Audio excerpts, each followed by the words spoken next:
isang imperyo mula sa wala. Nagtinda ako sa palengke, nagpawis at nagpakahirap para mabigyan sila ng magandang buhay. Nang yumaman ako, ibinigay ko sa kanila ang lahat. Mga kotse, mansyon at luho.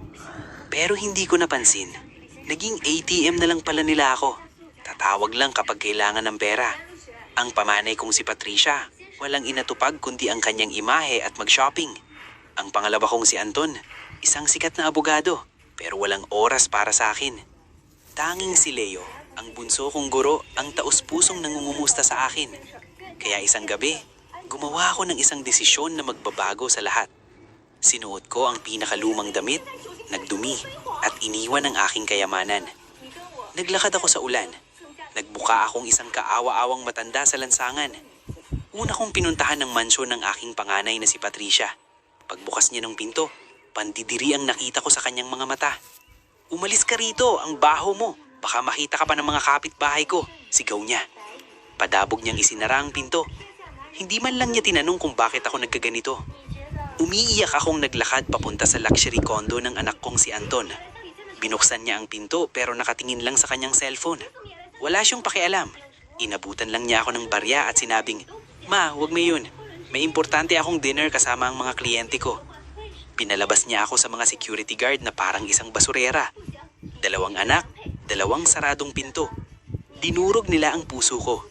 Pagod at basang-basa, narating ko ang huling pinto.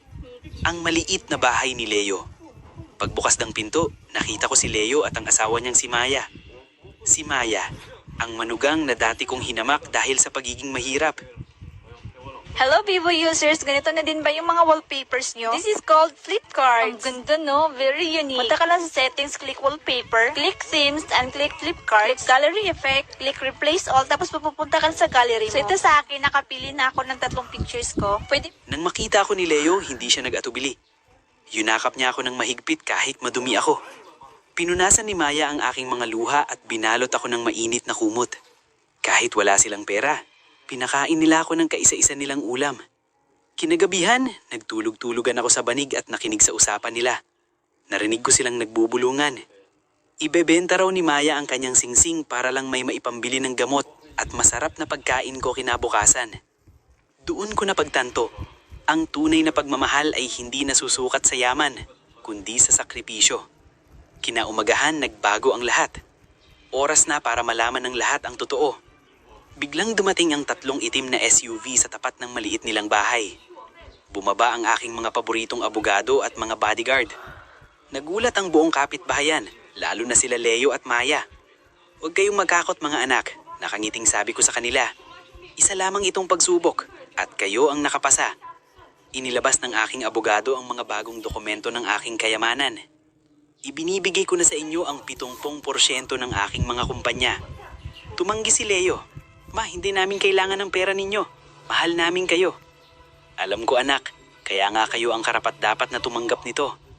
Ngayon, oras na para balikan ang mga kapatid mo." Bago kami umuwi, binilhan ko sila ng mga damit na nararapat sa kanila. Hindi na sila ang mga minamaliit na mahihirap sa aming pamilya. Pinatawag ko si Patricia at Anton sa aking mansyon para sa isang emergency meeting. Agad silang dumating, umaasang mamamanahin na nila ang aking kayamanan. Nakaupo sila sa sala, nag-uusap kung paano nila hahatiin ang aking pera. Hanggang sa bumukas ang pinto. Pumasok ako na hindi na mukhang pulubi. Nanlaki ang kanilang mga mata. Akala nila'y ay namamalimos pa ako sa kalsada.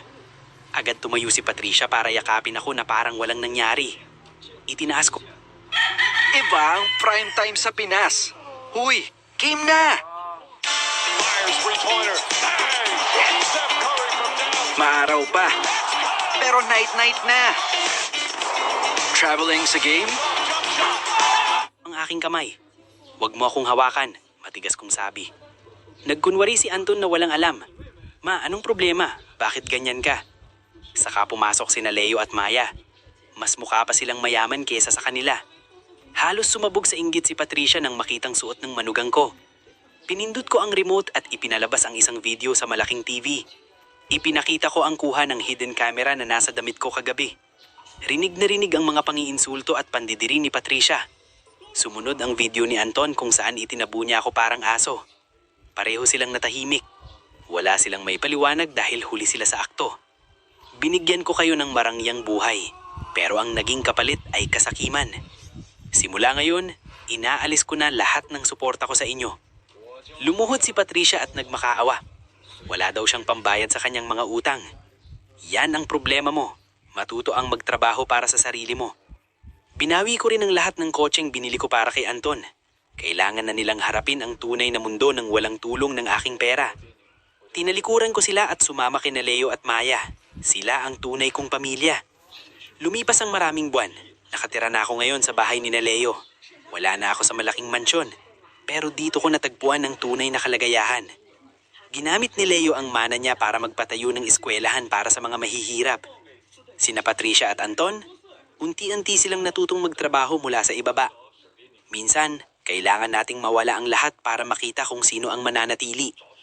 Ang pera ay nauubos, ang luho ay nawawala. Pero ang pamilyang handang isakripisyo ang lahat para sa'yo, iyan ang tunay